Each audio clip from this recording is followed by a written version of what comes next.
किसी रेडियो सक्रिय तत्व का विघटन एक प्रथम कोटि की अभिक्रिया होती है।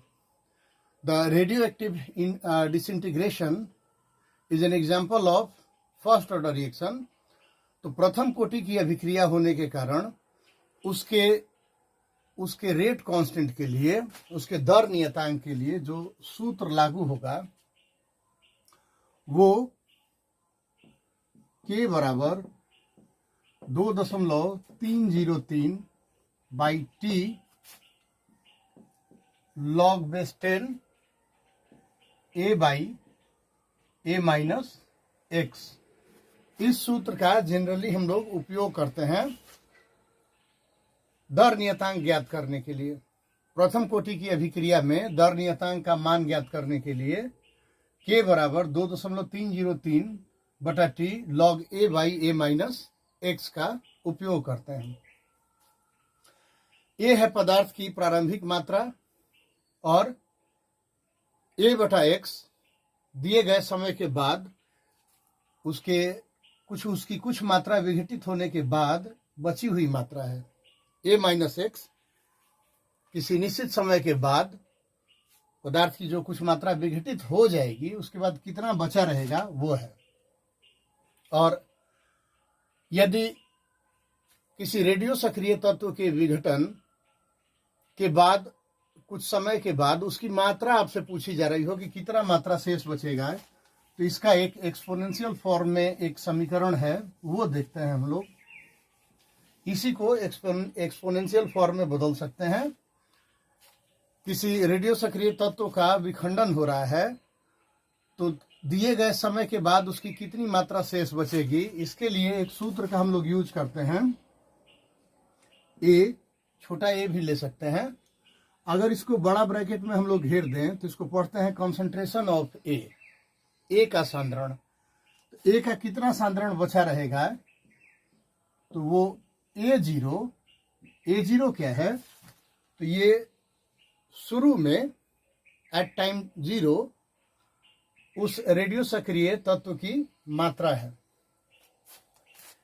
e to the power minus kt एक फॉर्मूला है। Concentration of A is equal to concentration of A at time 0। A का सांद्रण शून्य समय में जब प्रारंभिक मात्रा, मतलब ए की प्रारंभिक मात्रा है, और ये एक समय के बाद उसकी कितनी बची हुई मात्रा है वो ये है। ई एक्सपोनेंशियल है, यूलर नंबर भी आप इसको कहते हैं, और माइनस केटी, के है दर नियतांक। दर नियतांक का मान हम लोग यहां से निकाल सकते हैं, पहले भी हम लोगों ने बात की थी। 0.693 बाई टी हाफ। अगर अर्ध जीवन काल दिया हुआ हो प्रथम कोटि की अभिक्रिया में टी हाफ अर्ध जीवन काल दिया हो तो उसके लिए दर नियतांक के का मान ज्ञात कर सकते हैं इस सूत्र से। तो k is equal to 0.693 by T half. और ये t जो दिया हुआ है वो समय दिया हुआ है कि कितने समय बाद।